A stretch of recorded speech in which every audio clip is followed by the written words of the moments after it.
Morning. അപ്പോൾ നമ്മുടെ last ക്ലാസ്സിൽ പഠിച്ചിട്ടുള്ളത് എന്താണെന്ന് ഓർമ്മയുണ്ടല്ലോ? നമ്മൾ പഠിച്ചിട്ടുള്ളത് tools of R D N ടെക്നോളജിയാണ്. അതായത് റീകോമൻഡ് ഡി എൻ ടെക്നോളജി അഥവാ ജനറ്റിക് എഞ്ചിനീയറിംഗ് എന്ന് പറയുന്ന ഒരു മെത്തേഡിന് എന്തൊക്കെ ടൂൾസ് വേണം. നമ്മൾ അതിന്റെ ടൂൾസിനെ കുറിച്ചൊക്കെ പറഞ്ഞിട്ടുണ്ടായിരുന്നു. അതിൽ ഒരു ടൂളിനെ കുറിച്ച് നമ്മൾ കറക്റ്റായി ഡിസ്കസ് ചെയ്തു. എന്തൊക്കെയായിരുന്നു അത് റെസ്ട്രിക്ഷൻ ഇൻ ന്യൂക്ലിയോസൈഡ്സ് എന്ന ടൂളിനെ കുറിച്ചാണ്. അതിന്റെ കണ്ടുപിടുത്തം, അതിന്റെ രീതികൾ, അത് ആരാണ് ഉണ്ടാക്കിയത്, അതിന് പേര് കൊടുക്കുന്നത് എങ്ങനെ, അതിന് എത്രത്തോളം എൻസൈമുണ്ട്, അതൊരു എക്സാമ്പിൾ, അതെങ്ങനെ കട്ട് ചെയ്യുന്നു, കട്ട് ചെയ്യുമ്പോഴുള്ള സൈറ്റിന്റെ പ്രത്യേകത എന്താണ്, ഒരു സ്റ്റിക്ക് ചെയ്യേണ്ട എന്താണ്, സ്റ്റിക്ക് ചെയ്ത് ഉപയോഗിച്ച് നമ്മളെങ്ങനെ ഒട്ടിക്കുന്നു തുടങ്ങിയ കാര്യങ്ങളെല്ലാം പഠിച്ചിട്ട് അല്ലേ. ഇത് അതേ ബന്ധപ്പെട്ട് നമ്മൾ പഠിക്കുന്ന ഒരു കാര്യമാണ് separation and isolation of DNA fragments. അതാണ് നമ്മൾ പഠിക്കാൻ പോകുന്ന മറ്റൊരു. ഓക്കെ, ഇങ്ങനെയാണ് സെപ്പറേഷൻ ആൻഡ് ഐസൊലേഷൻ ഓഫ്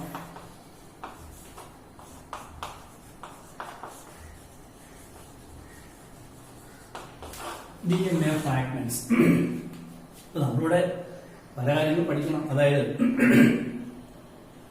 ഇപ്പൊ നമ്മളിപ്പം ഒരു ബാക്ടീരിയ എടുക്കുന്നു, അതിന്റെ സെൽവാട് അലിയിക്കുന്നു, അതിൽ നിന്ന് പ്ലാസ്റ്റിനെ പുറത്തെടുക്കുന്നു, പിന്നെ അതിനെ കൊണ്ടുപോയി മുറിക്കുന്നു, ഒട്ടിക്കുന്നു ഒക്കെ പഠിക്കാൻ വേണ്ടി ഒരുപാട് ടെക്നിക്സ് ഉണ്ട്. ഒരു ബാക്ടീരിയ നമുക്ക് കാണാൻ പോലും DNA ഒട്ടും കാണാൻ പറ്റത്തില്ല. അപ്പോൾ ഒട്ടും കാണാനൊക്കാത്ത ഒരു DNA നമ്മൾ എങ്ങനെ എടുക്കുന്നു, അതെങ്ങനെ മുറിക്കുന്നു, എങ്ങനെ പ്യൂരിഫൈ ചെയ്യുന്നു, ഇങ്ങനെ കുറെ കാര്യം പഠിക്കണം. DNA പ്യൂരിഫൈ ആണ്. കാരണം DNAക്കകത്ത് DNA ക്രോമസോമിനകത്താണ് DNA ഇരിക്കുന്നത്. അതിൽ DNA മാത്രമല്ല, പിന്നെ എന്തുണ്ട്, പ്രോട്ടീൻ കൂടിയുണ്ട് പഠിച്ചിട്ടുണ്ട്. ആ പ്രോട്ടീൻ വെരി ഹിസ്റ്റോ. അപ്പോൾ DNA പ്രോട്ടീൻ മാറ്റിയെടുക്കണം. അപ്പം പ്യൂരിഫിക്കേഷൻ ആയി പല പല മെത്തേഡുകളുണ്ട്. അപ്പൊ ഇതെല്ലാം കൂടെ ഓരോരോ സ്റ്റെപ്പായിട്ട് വരും. ആദ്യമായിട്ട് ഇപ്പൊ നമ്മുടെ കുറച്ച് DNA ഫ്രാഗ്മെന്റ്സ് കിട്ടിയെന്ന് വെച്ചോളൂ. കുറച്ച് DNA കാണാൻ പറ്റില്ലല്ലോ. ഇതിനകത്ത് അംഗീകാരത്തെ എല്ലാം തന്നെ GATTC ഉണ്ട്. ഞാൻ എക്സാമ്പിൾ പറയാം. അതിനകത്ത് ഈ കോറോൺ ഒഴിച്ചു വെച്ചോളൂ. സ്വാഭാവികമായിട്ടും ഇത് ഇങ്ങനെ പല പല മുറിഞ്ഞ് പല പല പീസാവും അല്ലെ. നമുക്ക് സങ്കല്പിക്കാനേ നോക്കും. DNAക്കകത്ത് ഈ കോറോൺ ഒഴിച്ചാൽ അത് GATTC ഉണ്ടെങ്കിൽ മുറിഞ്ഞിരിക്കും ഉറപ്പ്. അങ്ങനെയാണെങ്കിൽ ഈ മുറിഞ്ഞ DNA എങ്ങനെ സെപ്പറേറ്റ് ചെയ്തെടുക്കാം, നമുക്ക് ഒരെണ്ണം അങ്ങനെ കാണാം, ഒരെണ്ണം ഇങ്ങനെ എടുക്കാം, ഒരെണ്ണം പ്യൂർ ആക്കി എടുത്ത് കൈ തരാൻ പറ്റുമോ? അതിനുള്ള മെത്തേഡുകളുണ്ട്. ആ മെത്തേഡ് പഠിക്കാൻ പോകും. ഈ മെത്തേഡിന്റെ പേരാണ് അഗറോസ് ജെൽ ഇലക്ട്രോഫോറസിസ്. ഈ ഒരു മെത്തേഡ് ഉപയോഗിച്ച് നമുക്ക് DNAകളെ സെപ്പറേറ്റ് ചെയ്ത് പ്യൂരിഫൈ ചെയ്തെടുക്കണം. Separation and isolation. സെപ്പറേറ്റ് ചെയ്യാം, ഐസൊലേറ്റ് ചെയ്യാം. എന്താണ് സെപ്പറേഷൻ ഐസൊലേഷൻ വ്യത്യാസം? രണ്ടുപേരെ വാക്കല്ലേ. ഇപ്പൊ നിങ്ങളുടെ അസംബ്ലിയിൽ എന്താണ് കുട്ടികളെല്ലാം നിൽക്കുകയാണ് സ്കൂളിൽ. അപ്പം അതിൽ പറയാണ്, പ്രിൻസിപ്പൾ പറയാണ്, ലീഡേഴ്സ് എല്ലാം മുന്നോട്ട് വരൂ.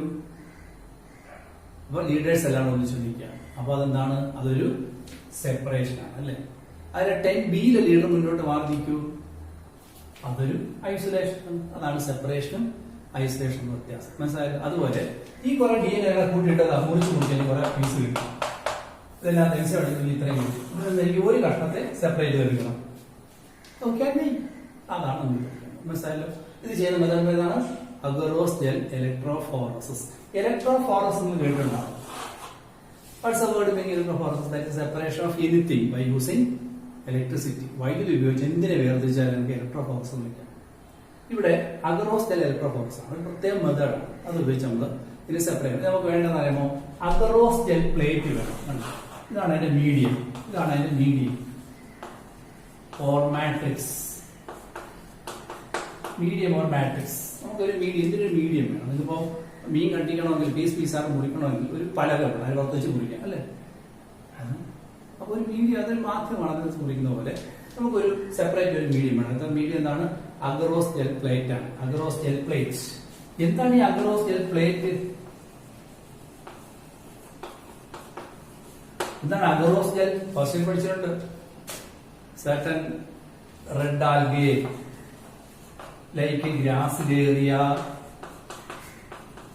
ജലീഡിയം എന്നിവയിൽ നിന്ന് ഒരു ഫൈക്കോകൊളോയിഡ് എടുക്കും എന്ന് പറയുന്നത് അല്ലെ. ഫൈക്കോകൊളോയിഡ്. എന്താണ് ഫൈക്കോകൊളോയിഡ്?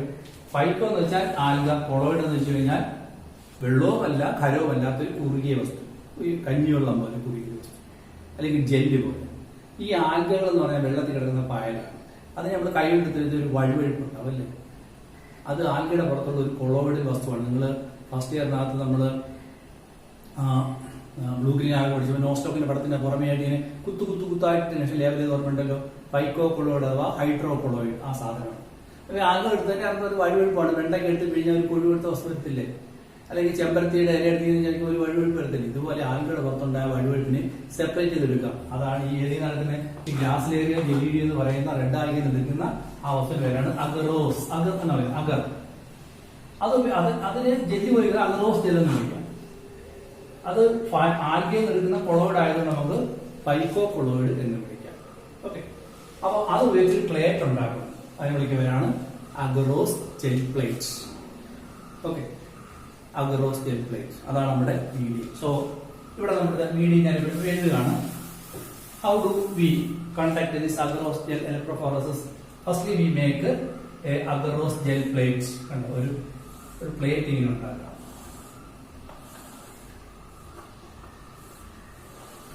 Firstly, we make a plate with the agarose gel. So, മനസ്സിലായോ? പ്ലേറ്റ് ആയിരുന്നു. ഇതിനകത്ത്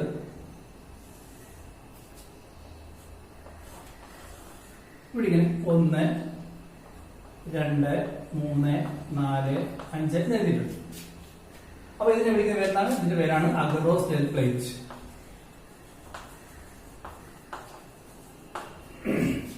ഇതിനകത്ത് ഇങ്ങനെ 3-4 കുഴികൾ കാണും.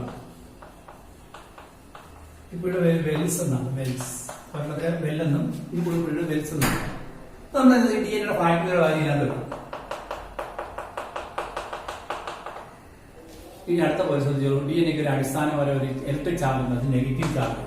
So basic charge of D N A is negatively charge. Okay, അപ്പൊ നമ്മൾ വൈദ്യുതി ഉപയോഗിച്ചാൽ സെപ്പറേറ്റ് ചെയ്യാൻ പോകുന്നത്. അപ്പൊ അഗറോസ് ജെൽ പ്ലേറ്റ് എടുത്ത് എത്ര പോയിന്റുകൾ പറഞ്ഞു? Separation and isolation DNA factory using a method called agarose gel electrophoresis. So what is electrophoresis? That is separation of anything by using electricity. So what is a medium or matrix here? That is agarose gel. അടുത്ത ചോദ്യം, what is agarose gel? Is a phycocolloid obtained from certain seaweed എന്ന പുസ്തകം. Seaweed എന്ന് വെച്ചാൽ കടലിലെ കള. കടലിലെ കള എന്ന് പറയുന്നത് എന്താണെന്ന് വെച്ച് കഴിഞ്ഞാൽ ആക്ച്വലി കടലിലെ ചെടി തന്നെയാണ്, സീവീഡ്സ് ആണ്. അത് നമുക്ക് ഫസ്റ്റ് പഠിച്ചുള്ളതുകൊണ്ട് നിങ്ങൾക്ക് അറിയാം. റെഡ് ആൽഗയായ ഗ്രാസിലേറിയ ജെലീഡിയ എന്നിവയിൽ എടുക്കുന്ന ഒരു കൊളോയിഡ് ആണ് ഫൈക്കോ കൊളോയിഡ് അഥവാ ഹൈഡ്രോ കൊളോയിഡ് ആണ്. അത് ഉപയോഗിച്ച് നമുക്ക് പ്ലേറ്റ് പോലെ ഉണ്ടാക്കാം. അതിന് പേരാണ് agarose gel plate. It is the matrix or medium here. ഇതാണ് ഇവിടുത്തെ മീഡിയം.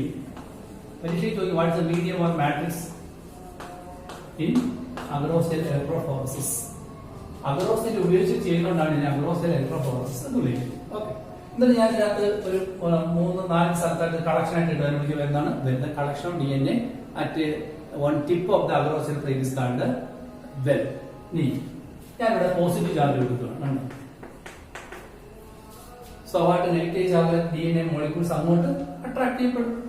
പഞ്ചസാര ഇട്ടത് തുറുമ്പ് നീങ്ങുന്ന പോലെ, അല്ലെങ്കിൽ കാന്തം വെച്ചെടുത്ത് ഇരുമ്പ് തന്മാത്രം നീങ്ങി പോകുന്ന പോലെ, ഇരുമ്പിന്റെ പൊടി നീങ്ങി പോകുന്ന പോലെ ഡി എൻ എ അങ്ങോട്ട് നീങ്ങും. അപ്പൊ എന്ത് പറയുക, സെപ്പറേറ്റ് ചെയ്ത ഡി എൻ എ എല്ലാം കൂടെ ഡി എൻ എ ഒന്ന് ശരിയാണ് പെട്ടെന്ന് എല്ലാവരും ചേർന്ന് എന്തെങ്കിലും സെപ്പറേറ്റ് ചെയ്യും. സെപ്പറേറ്റ് ചെയ്ത ഡി എൻ എ എല്ലാം ഇങ്ങനെ നീങ്ങാം.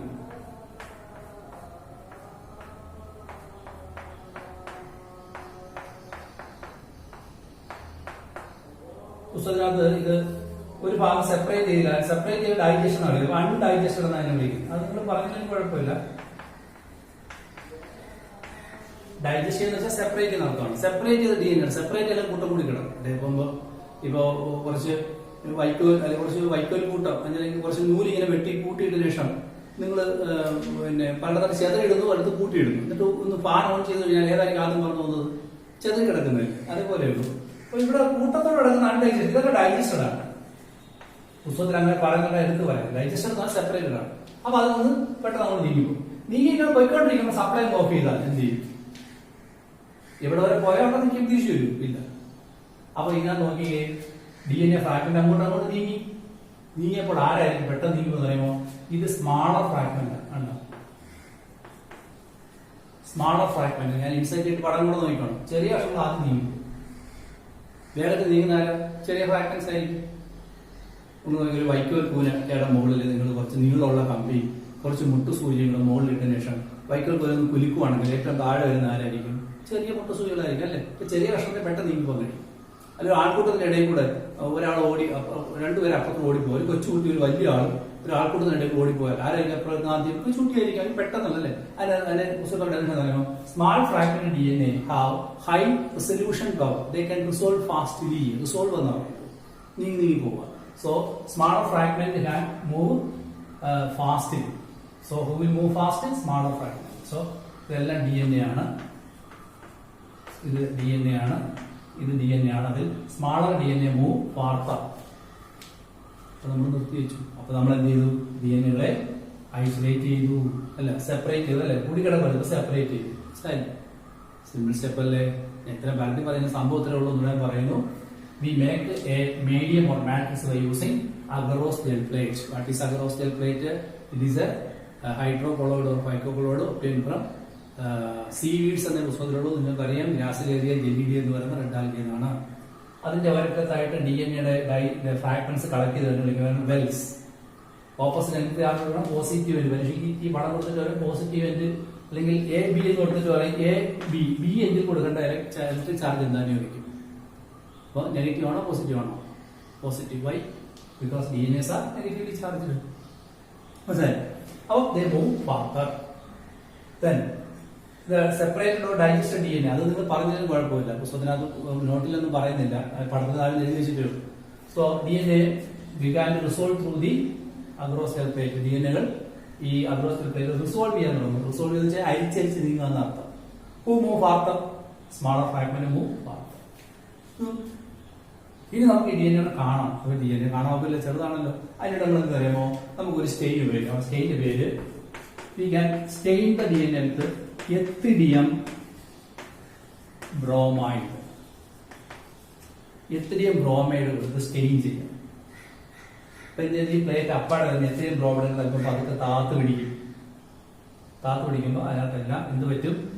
ഈ സ്റ്റെയിൻ ഇങ്ങനെ ഒഴുകി നടക്കും. ഒരു പതുക്കെ പ്ലേറ്റ് അങ്ങ് പോകുമ്പോഴത്തേക്ക് സ്റ്റെയിൻ അങ്ങ് വാർന്നു പോകും. പക്ഷെ ആര് നിറം പിടിച്ചു വയ്ക്കും?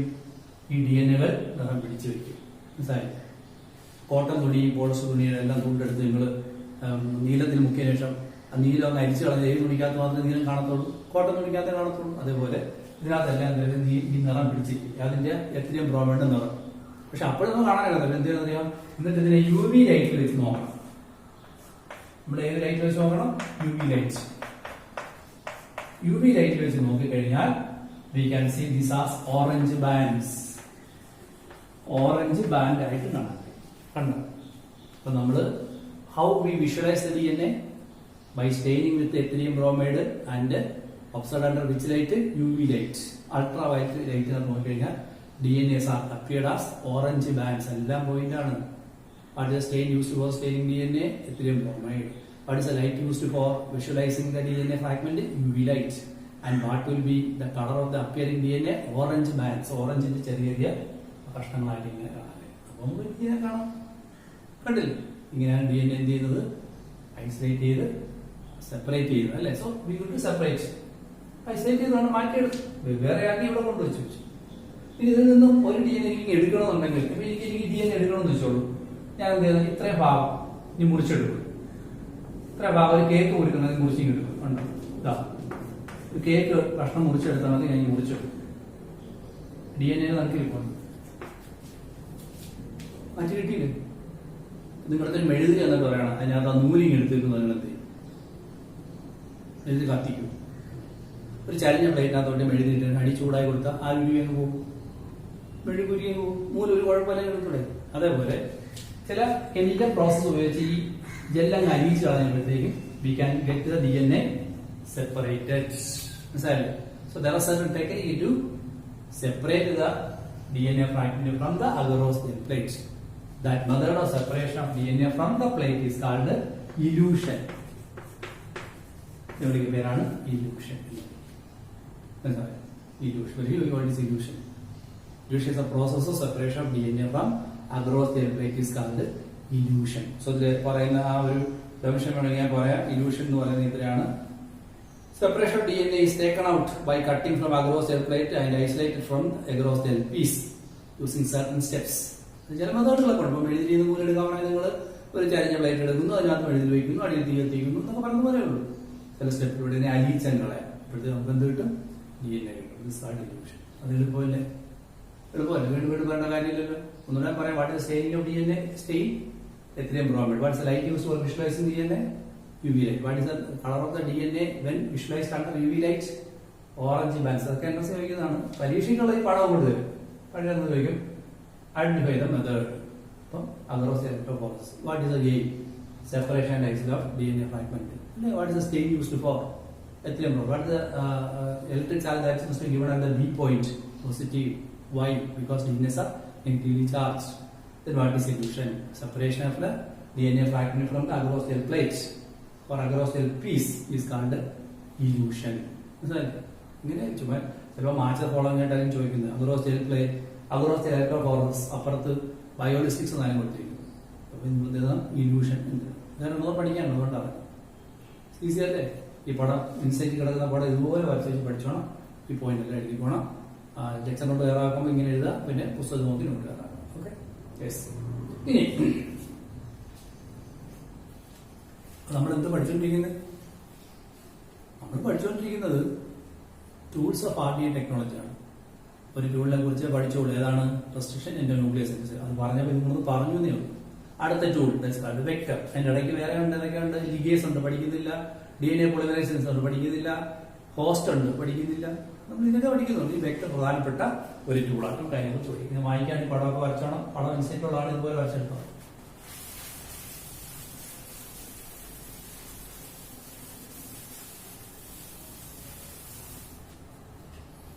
അടുത്തത് വെക്ടർ.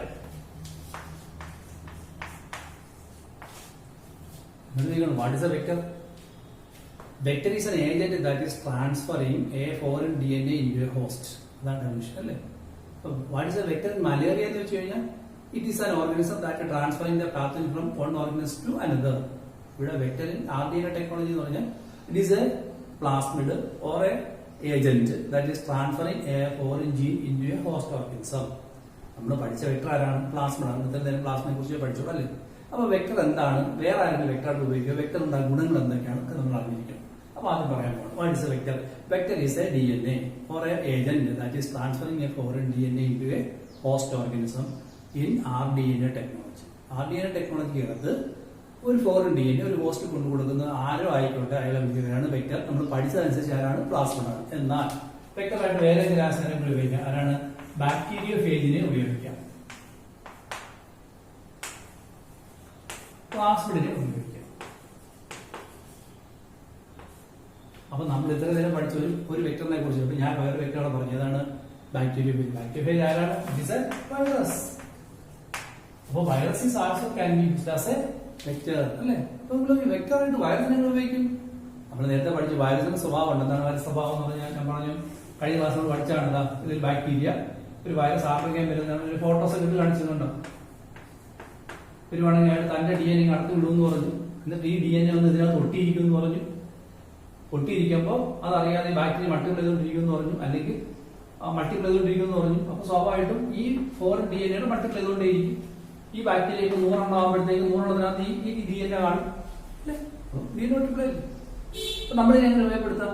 നമ്മൾ എന്താ പറയാ, ഈ ആക്രമിക്കാൻ പോകുന്ന ബാക്ടീരിയ പേജിന്റെ DNA-ക്കകത്ത് നിന്ന് ഒരു കഷ്ണം നമ്മൾ ഒട്ടിച്ചു വെച്ചു കൊടുത്താൽ നമുക്ക് ഏത് DNA ആണ് ഈ ബാക്ടീരിയ കടത്തിക്കൊണ്ടത് ആ DNA ഈ വൈറസ് DNA-ക്കകത്ത് ഒട്ടിച്ചു കൊടുത്താൽ മതി.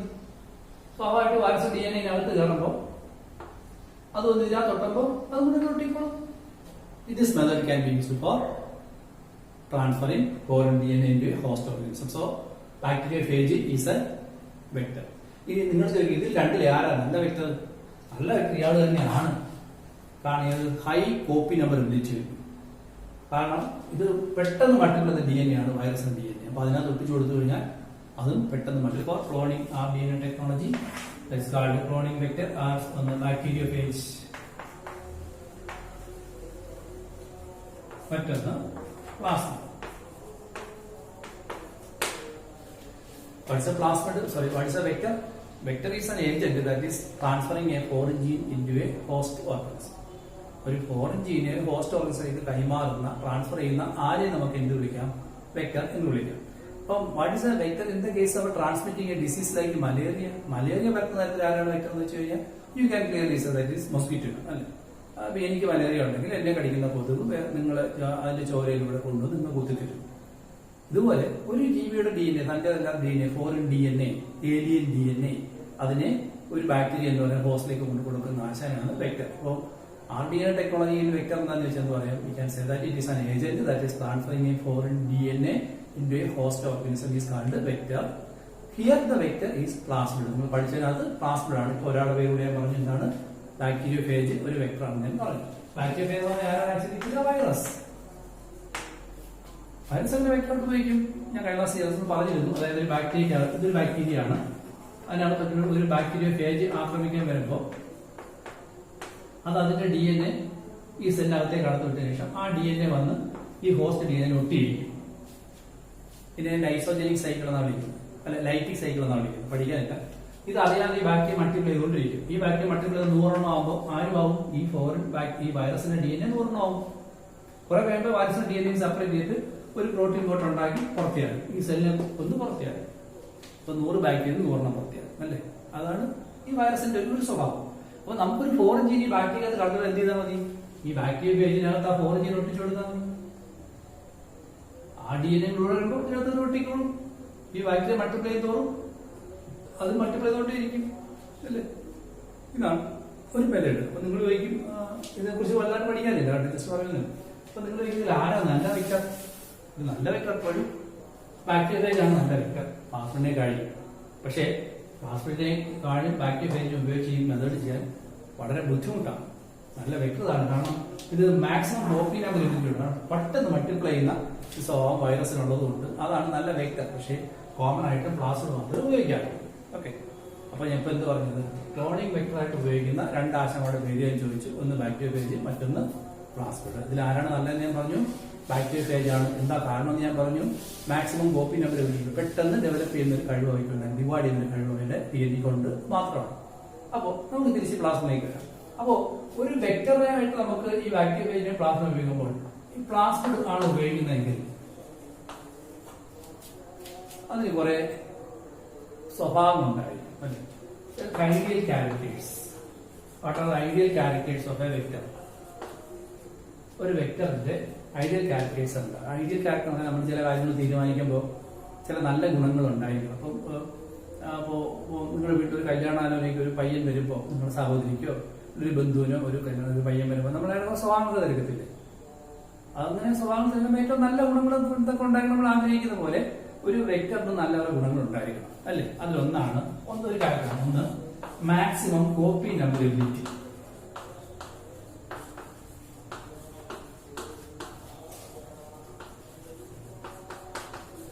ഒന്ന് മാക്സിമം കോപ്പി നമ്പറബിലിറ്റി ഉണ്ടായിരിക്കണം.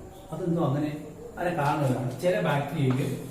ഇപ്പൊ ഞാൻ എപ്പോഴും ഒരു പ്ലാസ്മിഡേ വരയ്ക്കാറ് അല്ലെ. ചിലപ്പോ ഒരു പ്ലാസ്മിഡ് കണ്ടെന്നു, ചിലപ്പോൾ 2 പ്ലാസ്മിഡാണ്, ചിലപ്പോൾ 5 പ്ലാസ്മിഡ്, ചിലപ്പോൾ 100 പ്ലാസ്മിഡ് വരെ കണ്ടെന്നിരിക്കാം.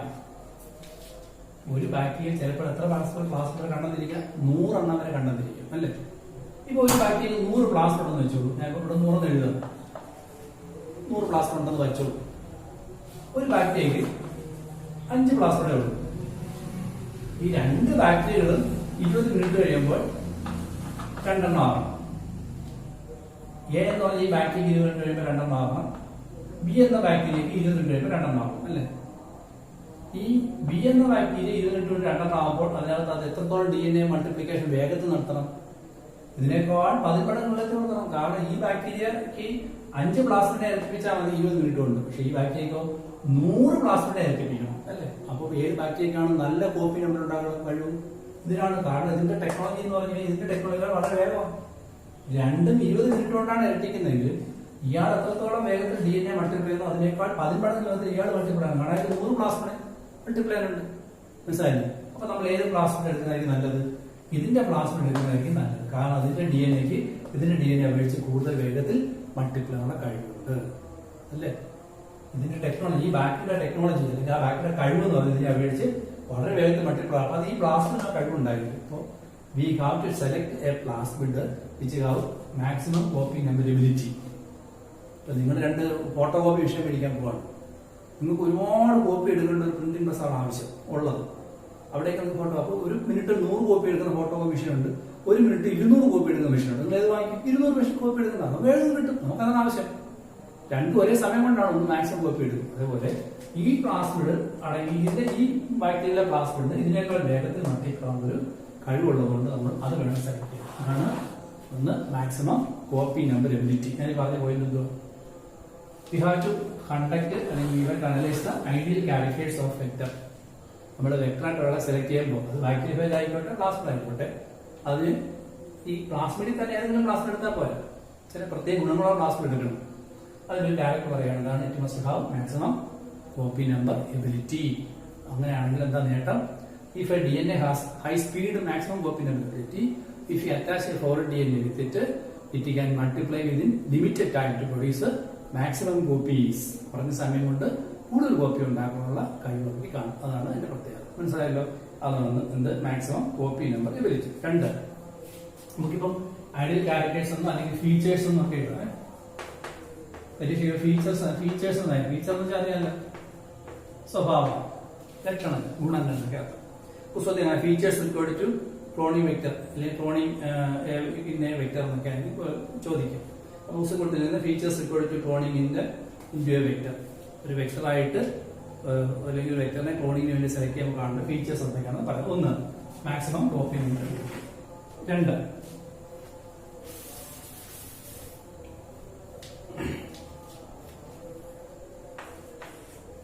presence of ORI. എന്താണ് ORI? Original application.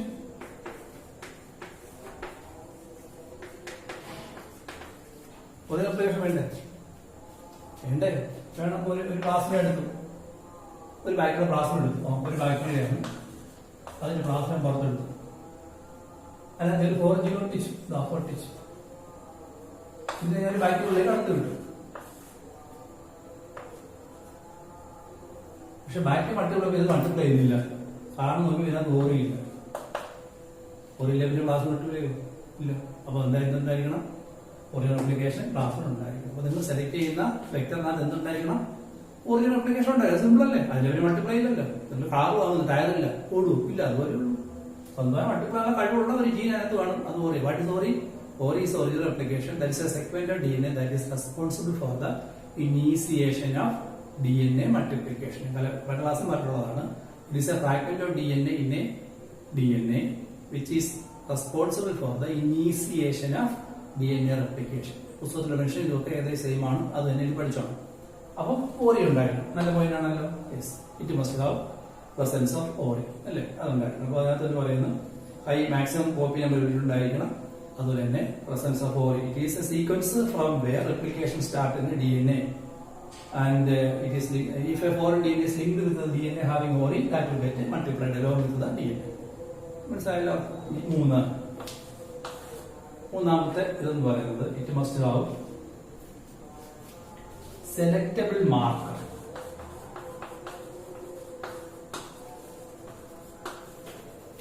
Selectable marker ഉണ്ടായിരിക്കണം. എന്താണ് ഈ സെലക്ടബിൾ മാർക്കർ? ഒരു ആദ്യം ഈ സെലക്ടബിൾ മാർക്കർ എക്സാമ്പിൾ ഞാൻ പറയാം. മലയാളം തിരിച്ചറിയാനുള്ള അടയാളം. നിങ്ങളിത് തിരിച്ചറിയാനുള്ള അടയാളം. ഇപ്പൊ ഒരു എക്സാമ്പിൾ പറയുകയാണ്. നിങ്ങളുടെ ഒരു അങ്കിൾ, ഒരു അമ്മാവൻ കുട്ടിക്കാലത്ത് നാട് വിട്ടു പോയി എന്ന്. കുട്ടിക്കാലത്ത് നാട് വിട്ട ഒരു അമ്മാവൻ പട്ടാളത്തിലായിരുന്നു. നിങ്ങളൊക്കെ ജനിക്കുന്നതിനാണ് നിങ്ങളുടെ അമ്മാവൻ നാട് വിട്ടു പോയത്. അപ്പോൾ ഒരു പട്ടാളത്തിലൊക്കെ പോയപ്പോൾ കുട്ടികൾ നാട് വിട്ട് എവിടെയാണെന്ന് അറിയാൻ വയ്യ. അപ്പൊ നിങ്ങളുടെ ഒരു കത്ത് വരും, നിങ്ങളുടെ അമ്മയ്ക്ക് ഒരു കത്ത് വരും. ആ കത്തിനകത്ത് ഇങ്ങനെയാണ്, നിങ്ങളുടെ അമ്മയ്ക്ക് കത്തെഴുതിയിരിക്കുകയാണ്, ഞാൻ എൻ്റെ ആങ്ങള ഭാർഗവനാണ്, എനിക്ക് എന്നെ ഓർമ്മയുണ്ട്, കുട്ടിക്കാലത്ത് നാട് വിട്ടു പോയതാണ്, ഞാൻ പട്ടാളത്തിലായിരുന്നു, ഇപ്പം എന്നെ പട്ടാളത്തിൽ നിന്ന് പിരിച്ചു വിട്ടു, ഞാൻ തിരിച്ചു വരികയാണ്, എനിക്ക് എങ്ങും പോകാനില്ല, ഞാൻ നിങ്ങളോടൊപ്പമാണ് താമസിക്കാൻ വരുന്നത് എന്ന് പറയും. അപ്പൊ നിങ്ങൾക്ക് എന്തായാലും സന്തോഷം ഉണ്ടാവും അല്ലേ? നിങ്ങളുടെ അമ്മ തിരിച്ചു വരുമല്ലേ അല്ലേ? അപ്പൊ അതിനകത്തൊരു വലിയങ്ങളുണ്ട്, എന്റെ സമ്പാദ്യം മുഴുവൻ നിന്നെ ഏൽപ്പിക്കാൻ പോവുകയാണ്, എനിക്ക് അവിടെ ജീവിക്കണം എന്ന് പറയുമ്പോൾ നിങ്ങൾക്ക് സന്തോഷമൊക്കെ വരും അല്ലേ? അപ്പൊ നിങ്ങളുടെ അമ്മ അത് നിങ്ങൾക്ക് പറയാണ്, എന്റെ അമ്മാവൻ റെയിൽവേ സ്റ്റേഷനിൽ വരുമ്പോൾ വിളിച്ചോണ്ടോ? അപ്പൊ നിങ്ങൾ ചോദിക്കും, ആ അമ്മാവനെ ഞാൻ കണ്ടിട്ടില്ല അമ്മ, ഞാനെങ്ങനെ അമ്മാവനെ തിരിച്ചറിയും? അതിനൊരു ഫോട്ടോ തരാമെന്ന് പറഞ്ഞ് അമ്മാവന്റെ കുട്ടിക്കാലത്ത് ഒരു ഫോട്ടോ എടുത്ത് വരികയാണ്, അല്ല 1ാം ക്ലാസ് പഠിക്കുന്ന ഫോട്ടോ. അത് തിരിച്ചറിയാനോ കുഴപ്പത്തില്ല. അപ്പോൾ ആ കത്തിനകത്ത് തന്നെ അമ്മ എഴുതിയിട്ടുണ്ടാകും, ഇവിടെ നിങ്ങൾക്ക് എന്നെ അറിയില്ലല്ലോ, ഞാൻ എൻ്റെ തിരിച്ചറിയാനുള്ള അടയാളം ഞാൻ പറയാം, ഞാൻ പട്ടാള വേഷക്കായിരിക്കും വരിക, അതുപോലെ യുദ്ധത്തിൽ എൻ്റെ ഒരു കാൽ നഷ്ടപ്പെട്ടു പോയിട്ടുണ്ട്, ഇത് വെച്ച് നിങ്ങൾ തിരിച്ചറിയാം അപ്പൊ നിങ്ങൾക്ക് 2 അടയാളം കിട്ടിയാൽ എന്താണ്? അതാണ് സെലക്ടബിൾ മാർക്കർ. എന്താണ് അമ്മാവിന്റെ തിരിച്ചറിയുള്ള അടയാളം? സെലക്ടബിൾ മാർക്കർ നമ്മുടെ പട്ടാള വേഷത്തിൽ വരുന്ന ഒരു കാല് നഷ്ടപ്പെട്ട ഒരു ജവാനാണ് എന്ത്? നമ്മുടെ ഈ അമ്മാവൻ. അപ്പൊ തിരിച്ചറിയുള്ള അടയാളം അതാണ് സെലക്ടബിൾ മാർക്കർ എന്ന് പറഞ്ഞാൽ. നമുക്ക് ആരെ തിരിച്ചറിയേണ്ടത്? We have to identify or separate non recombinant from recombinant, or we have to identify this organism non transformant from transformant. രണ്ട് വാക്യം പറയാം. ഒന്ന്, we have to separate or select or identify recombinant from non recombinant, or transformant from non transformant. എന്താ 2 വാക്ക് കേൾക്കാം? Recombinant from non റീകോംബിനന്റിനെ, അല്ലെങ്കിൽ ട്രാൻസ്ഫോമന്റ് from non ട്രാൻസ്ഫോമന്റിനെ, യാത്രക്കാരിൽ നിന്നും അമ്മാവനെ, ഇത് തിരിച്ചറിയണം. അതുപോലെയാണ് ഇത്. എന്താണ് പറഞ്ഞാലേ മനസ്സിലാവും. അല്പം ചെറിയ കഥയാണ്, ശ്രദ്ധയോടെ മനസ്സിലാക്കാൻ നോക്കിയോളൂ. ഈ RDNA ടെക്നോളജി എങ്ങനെയാണ് ചെയ്യുന്നതെന്ന് മനസ്സിലാക്കിയാൽ ഇതെങ്ങനെയാണ് പറയാൻ പറ്റും. ഞാനൊന്ന് വരയ്ക്കാം, ശ്രദ്ധിച്ചു വേണം. അതായത് നമ്മൾ എങ്ങനെയാണ് RDNA ടെക്നോളജി ചെയ്യുന്നത് പറയുമ്പോൾ, ആദ്യം ഒരു ടെസ്റ്റ് ട്യൂബ് എടുക്കും. ഓക്കെ, അതിനകത്ത് ഒരു സൊല്യൂഷൻ, സീഷ്യം ക്ലോറൈഡ് എന്ന് പറയുന്ന സൊല്യൂഷൻ ഉണ്ട്. നിങ്ങൾ മറ്റേ ഹാർഷി ആൻഡ് ചേസ് എക്സ്പെരിമെന്റ് പഠിച്ചിട്ടുണ്ട്. അതിനകത്ത് ഒരു 3-4 ബാക്ടീരിയ ഇടുന്നു. ബാക്ടീരിയ ഇട്ടു എന്ന് പറഞ്ഞാൽ പറയാനേ പറ്റുള്ളൂ, കാണാൻ പറ്റില്ല. ഞാൻ വരയ്ക്കാം. 4 ബാക്ടീരിയ ഇട്ടു. എല്ലാ ബാക്ടീരിയക്കകത്തും ഹെൽത്തി മെറ്റീരിയൽ ഉണ്ട്, പ്ലാസ്മിഡ് ഉണ്ട്. ഓക്കെ, ഹെൽത്തി മെറ്റീരിയൽ ഉണ്ട്, പ്ലാസ്മിഡ് ഉണ്ട്. ആദ്യം സെൽ വാള അലിയിക്കണം. സെൽ വാള അലിയിക്കാൻ എന്ത് ചെയ്യണം? സെൽ വാള അലിയിക്കണമെങ്കിൽ ബാക്ടീരിയ സെൽ വാള അലിയിക്കുന്ന ഒരു എൻസൈം വേണം അല്ലേ? ആ എൻസൈം നിങ്ങളുടെ കയ്യിലുണ്ടോ? നിങ്ങളുടെ കയ്യിലുണ്ട്, നിങ്ങളെ കൊണ്ടുപോകും. അത് ചെയ്യുന്ന സിമ്പിളാണ്. ഈ ടെസ്റ്റ് കൊടുത്തതിന് കണ്ണിനെടുത്ത് പിടിച്ചതിന് ശേഷം ഇവിടെ പ്രോഗ്രസ് കാർഡ് അച്ഛനെ കൊണ്ട് കൊടുത്താൽ മതി. ബാക്കിയുള്ള സെൽ വാള അലിയും. അതെങ്ങനെയാണ്? പ്രോഗ്രസ് കാർഡ് മാർക്കില്ലാതെ അച്ഛനോട് അടിയാലും കണ്ണിൽ നിന്ന് വീഴും, കണ്ണീര് വീഴും. ആ കണ്ണിനകത്ത് എൻസൈം ഉണ്ട്. പഠിച്ചിട്ട് എന്താണ്? ലൈസോസൈം. ലൈസോസൈം എന്നൊരു എൻസൈം ഉണ്ട് നമ്മുടെ കണ്ണീര്, അതല്ലേ? അത് മതി സെൽവാള എലീച്ചുകളെ, കണ്ണീരുള്ളത്. അപ്പൊ അല്പം ലൈസോസൈം ഇതിനകത്ത് ഒഴിച്ചു കൊടുത്താൽ ഉടൻ തന്നെ അടുത്ത ഘട്ടത്തിൽ എന്ത് സംഭവിക്കുന്നു? ഇതിന്റെ കഴിഞ്ഞ ശേഷം DNA-കളും പ്ലാസ്മിഡും സെപ്പറേറ്റ് ചെയ്യാൻ 4 ബാക്ടീരിയയാണ് വരച്ചത്. ഞാൻ 4 വരച്ചത്. DNA, പ്ലാസ്മിഡ് സെപ്പറേറ്റ് ചെയ്യും. മനസ്സിലായല്ലേ? ഇനി ഇതിനെ സെൻട്രിഫ്യൂഗേഷൻ നടത്തും. സെൻട്രിഫ്യൂഗേഷൻ എന്ന് വെച്ചാൽ കറക്കുകയാണ്. കറക്കുമ്പോൾ DNA-കൾ ഭാരം കൂടുതൽ അടിയിലടി, പ്ലാസ്മിഡ് മുകളിൽ വീഴും. കണ്ടു? അത് ഈ പ്ലാസ്മിഡിനെ മാത്രം നമുക്ക് പുതിയ ടെസ്റ്റ് ട്യൂബിലേക്ക് ആക്കാം. എന്ത് ചെയ്താൽ മതി? ഇത്രയും സൊല്യൂഷൻ ഇതിനകത്തോട് മാറ്റിയാൽ മതി. അത് ചെയ്യാൻ കൂടി ചരിച്ചു ഒഴിയണമെന്നും വേണ്ട. പേര് മഷി ഒഴിക്കുന്ന ഫില്ലറല്ലേ, ആ ഫില്ലർ വെച്ച് ഞെക്കി എടുത്ത് ഇതിനകത്തോട് മേടിച്ചാൽ മതി. അപ്പൊ ഈ പ്ലാസ്മിഡ് താനെ ഇതിനകത്തോട്ട് മാറ്റും. മനസ്സിലായല്ലോ? അപ്പം ഒരു ബാക്ടീരിയയുടെ പ്ലാസ്മ എങ്ങനെ സെപ്പറേറ്റ് ചെയ്ത് പഠിച്ചിട്ട് ഈ പട്ടി കയറി ഹൃദയം എടുക്കുന്ന പോലെ ഉള്ളൂ സംഭവം. പക്ഷെ കാണാൻ ബാക്കിയാണ് സിമ്പിളായിട്ട് ഇങ്ങനെ ചെയ്യാം. ഇപ്പൊ നിങ്ങൾ പ്ലാസ്മ കാണാൻ പറ്റില്ല. പക്ഷെ സെന്റിഫിക്കേഷൻ നടത്തുമ്പോൾ DNA താഴെ പോകുന്നു, ഇത് പ്ലാസ്മ മുകളിൽ കിടക്കുന്ന നമുക്ക് ഊഹിക്കാം. അങ്ങനെ കിടക്കത്തുള്ളൂ. ലൈസോസം പഠിച്ചതിന് സെൽവാൾ അലിഞ്ഞു പോകും, ഉറപ്പാ. അപ്പൊ ഈ ഒഴിക്കുന്ന സെല്ലിന്റെ പകുതി മുകളിലുള്ള സൊല്യൂഷൻ പ്ലാസ്മ ഒന്നും ഉറപ്പിച്ചില്ല. അത്രയുണ്ട്. പിന്നെ കാണാനൊക്കെ വേറെ ഇതുണ്ട്. ഓക്കെ, ഇത്രയും ചെയ്തു. ഇനി എന്താ പോലെ ഇത്രയും മായിക്കാം. എൻസൈമിന്റെ പേര് പഠിച്ചാണ് ലൈസോസം. ഇനി ഞാനൊരു DNA എടുത്തോണ്ട് DNA. ഈ DNA അടിക്കാനത് കഷ്ണം ഒട്ടിക്കേണ്ടത്. ഇക്കോ ആർമ അടിച്ച് മുറിച്ചപ്പോ ഇക്കോ ആർമ ഒഴിച്ചു, DNA മുറിഞ്ഞു, മുറിഞ്ഞു.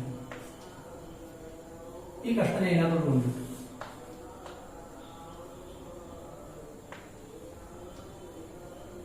ഈ പ്ലാസ്മിഡിനകത്തും ഈ കോർണർ അടിച്ചാൽ മുറിയണം, എന്നാലും ഒട്ടിക്കാനും അല്ലേ? അപ്പൊ ഈ പ്ലാസ്മിനകത്ത് നിങ്ങൾ മാറ്റി വയ്ക്കണം. ഈ പ്ലാസ്മിനകത്ത് ഈ കോർണർ അടിച്ചു, ഓരോ കഷ്ണം മുറിഞ്ഞു വരണ്ട. ഇതേ എൻസിനകത്ത് ഒഴിക്കണം. മനസ്സിലായില്ലേ? ഈ കോർണർ അടിച്ചത് മുറിച്ചെങ്കിൽ അതേ എൻസിനകത്ത് ഒഴിക്കുമ്പോൾ ഇതിനകത്ത് മുറിഞ്ഞ് 2 ഉണ്ടായിരുന്നു. ഒരു പ്ലാസ്മിഡ് ഇവിടെ 2 GAA-TTC ഉണ്ടായിരുന്നു. DNA കഷ്ണം മുറിഞ്ഞു. അപ്പൊ ഇതിനകത്തോട്ട് ഞാൻ ഈ ഫോറിൻ DNA ഇതിനകത്ത് തന്നെ ഈ കഷ്ണം എടുത്ത് അതിനകത്ത് ഇത് ഞാൻ മാറ്റി വെച്ചിരിക്കാൻ. ഇനി ഞാൻ ഒരു എൻസർ കഴിക്കാം. അതാണ് പറയാൻ പഠിക്കേണ്ട എൻസർ ലിഗേസ്. അപ്പൊ എന്ത് ഒട്ടും ഒട്ടിക്കൂടെ? അപ്പൊ ഒട്ടുമ്പോ ഇത് തന്നെ തിരിച്ച് ഇതിലൊന്നും ഒട്ടാം ഒട്ടിക്കൂടെ? കാരണം മുറിഞ്ഞ കഷ്ണം ഇവിടെ ഒരേ സ്റ്റിക്കേന്റ് ആയിരിക്കുമല്ലോ, ശരിയല്ലേ? ഈ മുറിഞ്ഞടുത്ത് സ്റ്റിക്കേന്റ് ഇവിടെ സ്റ്റിക്കേന്റ് ഇതെല്ലാം സ്റ്റിക്കേന്റുകളാണ്. സോ അത് തിരിച്ചോട്ടും ഇതും തിരിച്ചൊട്ടി പഴയ തന്നെ. ഇതിനകത്ത് പഴയ തന്നെ നിർത്തി. പക്ഷെ ഇതിനകത്ത് മാത്രം ഈ കഷ്ണമാണ് നിർത്തിയത്. കണ്ടോ? അങ്ങനെ വരാൻ ഇതിനകത്ത് ഇതാ കിട്ടിയത്. അങ്ങനെ ആണ് ഇതിന്റെ ഏറ്റവും സെയിമാ. GITTs ആണ് ഒരേ എക്സാം പഠിച്ചത്. ഇവിടെ പഠിച്ചത് GITT ഇക്കോറാണ്, ഇവിടെ ഇക്കോറാണ് പഠിച്ചത്. GITTസിനെ പറ്റിയിട്ടുള്ളൂ. അത് സ്വാഭാവികതല്ല എല്ലാം സ്റ്റിക്കേന്റ് ആയിരിക്കും. ഇപ്പൊ എനിക്ക് 4 ബാക്ടീരിയകളെ 4 പ്ലാസ്മിഡ് കിട്ടി. പക്ഷെ ഇതില് ഒരു പ്ലാസ്മിഡ് റീകോമ്പിനന്റ് ആണ് അല്ലെ, അല്ലെങ്കിൽ ട്രാൻസ്ഫോമന്റ് ആണ്. ട്രാൻസ്ഫോർമേഷൻ നടക്കും. ഇത് ചെയ്യുന്നത് ഒരു മെത്തേഡ് വെച്ച് ഞാൻ ഈ 4 DNA ഈ 4 പ്ലാസ്മിഡ് ഞാൻ 4 ബാക്ടീരിയകളെ കണ്ടു. അപ്പൊ എനിക്ക് ഏതിനകത്താണ് ഈ ട്രാൻസ്ഫോർമേഷൻ നടന്നിട്ടുള്ളതെന്ന് എനിക്ക് അറിയത്തില്ല. ഞാൻ ഈ 4 പ്ലാസ്മിഡ് ഞാൻ ഇതിനകത്തോട്ട് കയറ്റി വിടുക. ഞാൻ കയറ്റി വിടും.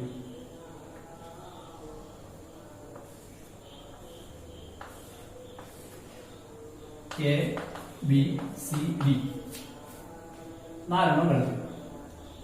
മനസ്സിലാവുന്നുണ്ടല്ലോ? ഞാനിവിടെ DNA കുറിച്ച് ഇക്കോറാൻ പഠിച്ചാണ്.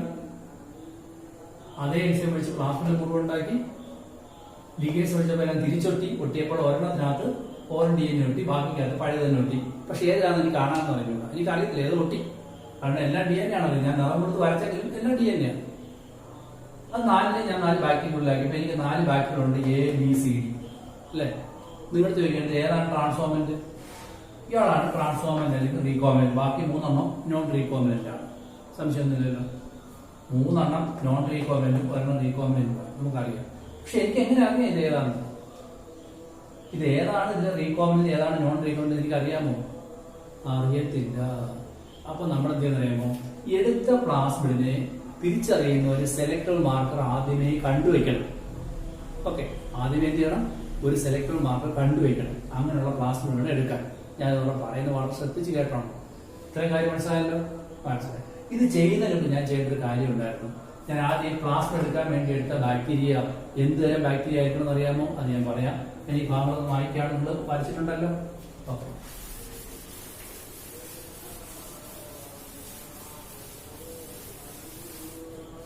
അപ്പൊ ഞാൻ ആദ്യമേ എടുത്ത ബാക്ടീരിയ, അതായത് ഈ പ്ലാസ്മിഡിന് വേണ്ടി ഞാൻ എടുത്ത bacteria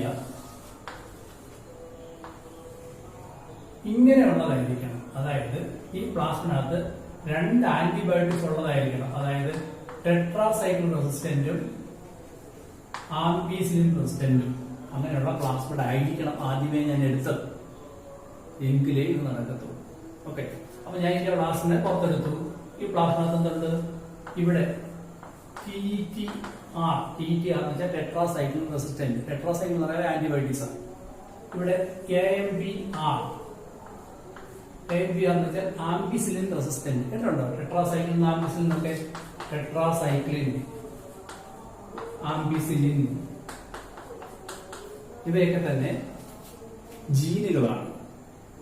these will resistant these ampicillin tetracycline എന്ന് വെച്ചാൽ അർത്ഥം അറിയാമോ? ഈ ബാക്ടീരിയ നിങ്ങൾ ടെട്രാസൈക്ലിനും ആംപിസിലിനും അടങ്ങിയ ഒരു മാധ്യമത്തിനകത്ത് ഇട്ട് കഴിഞ്ഞാൽ ആ ബാക്ടീരിയ നശിക്കുമോ? നശിക്കത്തില്ല. കാരണം അതിനകത്ത് എന്തുണ്ട്? ഈ ടെട്രാസൈക്ലിനെ ആംപിസിലിനെ റെസിസ്റ്റ് ചെയ്യാനുള്ള ജീനുണ്ട്. ഞാൻ വീണ്ടും പറയാം. ഇത് എടുക്കുമ്പോൾ പറഞ്ഞാൽ ഇങ്ങനെ എടുക്കാൻ സ്ലോലി എടുക്കാനൊക്കെ ഞാൻ പറയാം. നിങ്ങളുടെ കയ്യിൽ മുറിവുണ്ട്, നിങ്ങൾ ഡോക്ടറെ പോയി കണ്ടു. ഡോക്ടർ പറയാണ് ആംപിസിലിൻ പരട്ടു, മുറിവ് കഴിയുന്നില്ല. അപ്പൊ നിങ്ങൾ ഡോക്ടർ എന്ന് പറയണം, ഡോക്ടർ ഞാൻ ആംപിസിലിൻ പരട്ടിട്ട് മുറിവ് കഴിയുന്നില്ല, മുറിവ് പഴുത്തു. മുറിവ് എന്തുകൊണ്ടാണ് പഴുത്തത്? അവിടെ ബാക്ടീരിയ പ്രവേശിച്ചുകൊണ്ടാണ്. അപ്പൊ ആംപിസിലിൻ പരട്ടിയിട്ട് എന്തുകൊണ്ട് മുറിവ് കഴിയുന്നില്ല? ആ ബാക്ടീരിയ ആംപിസിലിനെ റെസിസ്റ്റ് ചെയ്യാൻ കഴിവുള്ളതാണ്. മനസ്സിലായില്ലേ? അതെവിടെ സംഭവിച്ചത്? അപ്പൊ ഈ ബാക്ടീരിയക്ക് 2 ആന്റിബയോട്ടിക്സ് റെസിസ്റ്റ് ചെയ്യാൻ കഴിവ്. ഏതൊക്കെയാണ്? ടെട്രാസൈക്ലിനും ആംപിസിലിനെ റെസിസ്റ്റ് ചെയ്യാൻ കഴിവുള്ള ബാക്ടീരിയ. ഓക്കെ, ഇനി ഈ ടെട്രാസൈക്ലിന്റെ ഇവിടെയാണ് GATTസിന് എത്തിക്കൊള്ളു. ഓക്കെ, അങ്ങനത്തെ 4 ബാക്ടീരിയയാണ് ഞാൻ എടുത്തത്. ഞാൻ GATTC ഇവിടെ ആണെങ്കിൽ ഇക്കോ ആർഗൺ ഒഴിക്കുമ്പോൾ ഇവിടെ മുറിയും ഇവിടെ മുറിയും, ശരിയല്ലേ? അങ്ങനെ ഇവിടെ മുറിഞ്ഞു കഴിഞ്ഞാൽ ഈ പ്ലാസ്മിഡ്, അതാണ് ഈ ഭാഗം ഓർത്ത് നോക്കിയേ, ഇവിടെ ഈ പടം നേരത്തെ ഓർത്ത് നോക്കിയേ.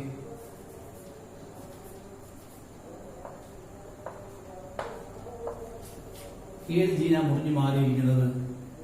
ഈ ജീനാണ് മുറിഞ്ഞു മാറിയത്. ഏതാണ് ഇത്? ടെട്രാസൈക്ലിനാണ്. ടെട്രാസൈക്ലിൻ റെസിസ്റ്റന്റ് ജീനാണ് മുറിഞ്ഞു മാറിയത്, അല്ലേ? ആംബിസിൽ ഇവിടെ ഉണ്ട്, അതിന് കുഴപ്പമൊന്നുമില്ല. ആംബിസിൽ മുറിഞ്ഞു മാറിയിട്ടില്ല. മനസ്സിലായല്ലോ? ഞാൻ ആദ്യമേ എടുത്ത ഈ ബാക്ടീരിയയുടെ പ്ലാസ്മ എടുത്ത ഈ ബാക്ടീരിയക്ക് 2 ആന്റിബയോട്ടിക് റെസിസ്റ്റ് കഴിവുണ്ടായിരുന്നു. അതിനകത്ത് ഞാൻ ഈ ഇക്കോ ആർഗൺ ഒഴിച്ചപ്പോൾ എവിടെയാണ് മുറിഞ്ഞത്? ടെട്രാസൈക്ലിന്റെ അപ്പുറമായിട്ടാണ് മുറിഞ്ഞത്. എന്ന് വെച്ചാൽ ടെട്രാസൈക്ലിൻ മുറിഞ്ഞു മാറി. അതായത് ഈ മുറിഞ്ഞു മാറിയെല്ലാം തന്നെ ടെട്രാസൈക്ലിൻ റെസിസ്റ്റന്റ് ജീനാണ്, ശരിയല്ലേ? അതിലേക്ക് ഞാൻ 4 ജീൻ ഇട്ടതിന് ശേഷം ലിഗേസ് ഒഴിച്ചപ്പോൾ തിരിച്ചൊട്ടി ആരാണ്? ഇയാൾ തിരിച്ചൊട്ടി. പക്ഷെ ഇയാൾക്ക് മാത്രം തിരിച്ചൊട്ടിയില്ല. എന്ന് വെച്ച് കഴിഞ്ഞാൽ നിങ്ങൾ ഇങ്ങോട്ട് വരൂ. ഇതിൽ ഏതൊക്കെ ബാക്ടീരിയക്ക് ഏതിനൊക്കെ റെസിസ്റ്റുള്ള കഴിവുണ്ട്? ഈ ബാക്ടീരിയ 2 റെസിസ്റ്റുള്ള കഴിവുണ്ട്. ഏതൊക്കെയാ? ടെട്രാസൈക്ലിനും ആംബിസിലും. കാരണം ടെട്രാസൈക്ലിൽ തിരിച്ചൊട്ടിയത്, സംശയമില്ലല്ലോ. ഇതിന് 2 റെസിസ്റ്റുള്ള കഴിവുണ്ട്. ഇയാൾക്കോ 2 റെസിസ്റ്റുള്ള കഴിവുണ്ട്.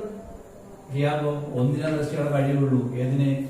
ആംബിസിലിനെ റെസിസ്റ്റ് ചെയ്യാനുള്ള കഴിവേ ഉള്ളൂ. എന്തിന് റെസിസ്റ്റുള്ള കഴിവില്ല? ടെട്രാസൈക്ലിൻ റെസിസ്റ്റ് ചെയ്യാനുള്ള കഴിവ് ഇല്ല. കാരണം എന്ത് ചെയ്തു? അത് മുറിഞ്ഞു മാറിപ്പോയി. അവിടെയാണ് കുറഞ്ഞിട്ടൊട്ടിയത്. മനസ്സിലായ കഥ? ഇവിടെ ഞാൻ പറയുന്നു, a bacteria we have selected initially for taking the plasmid was resistant to antibiotics such as ampicillin and tetracycline. If we make a cut in between tetracycline, we can just remove this part by using same enzyme. And when we introduce a foreign DNA, the transformant bacteria or recombinant bacteria will have only the resistance of one antibiotics, not both. ശരിയല്ലേ? ഏതിനാണ് resist ചെയ്യാൻ കഴിയുന്നത്? ആംബിസിലിനെ മാത്രമേ resist ചെയ്യാൻ കഴിയുള്ളൂ. Tetracycline resist ചെയ്യാൻ കഴിവില്ല. എന്നാൽ മറ്റുള്ളവയെല്ലാം തന്നെ എന്തിനെ റെസിസ്റ്റ് ചെയ്യാൻ കഴിവുണ്ട്? ആംബിസിലിൻ റെസിസ്റ്റ് ചെയ്യാൻ കഴിവുണ്ട്, ടെട്രാസൈക്ലിൻ റെസിസ്റ്റ് ചെയ്യാൻ കഴിവുണ്ട്. അത് മനസ്സിലായോ?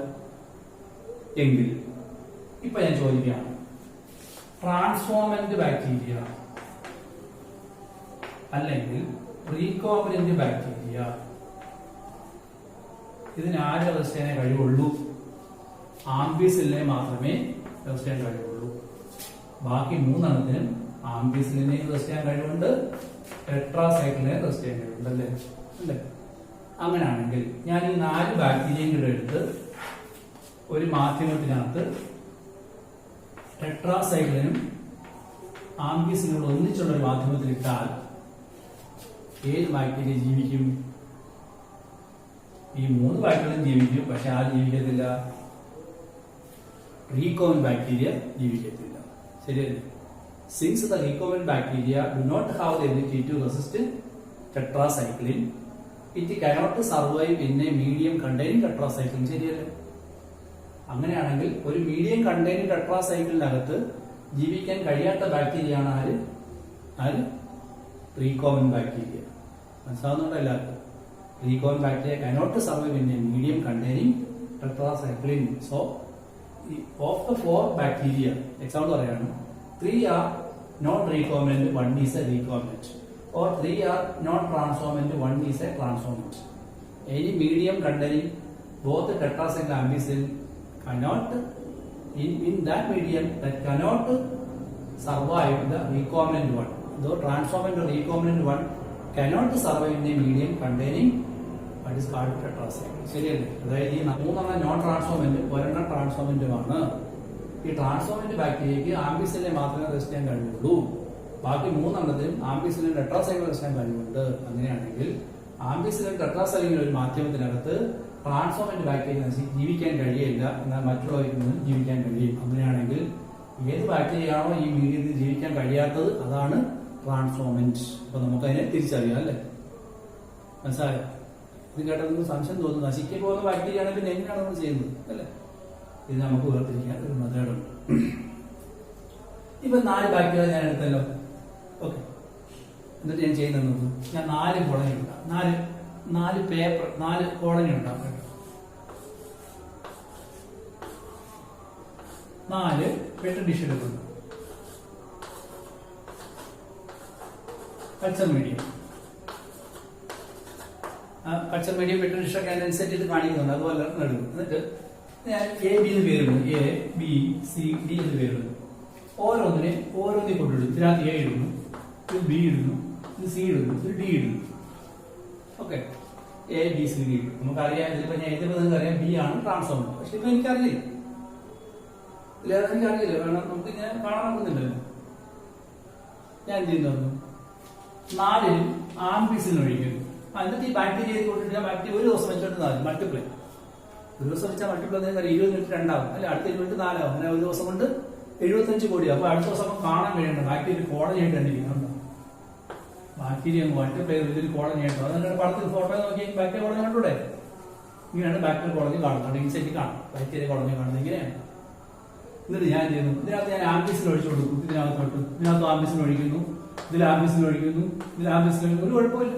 എന്താ ഈ 4 എന്ത് പ്രശ്നം കഴിയുന്നുണ്ട്? ആംബിസിന് പ്രശ്നം കഴിയുന്നുണ്ടല്ലേ?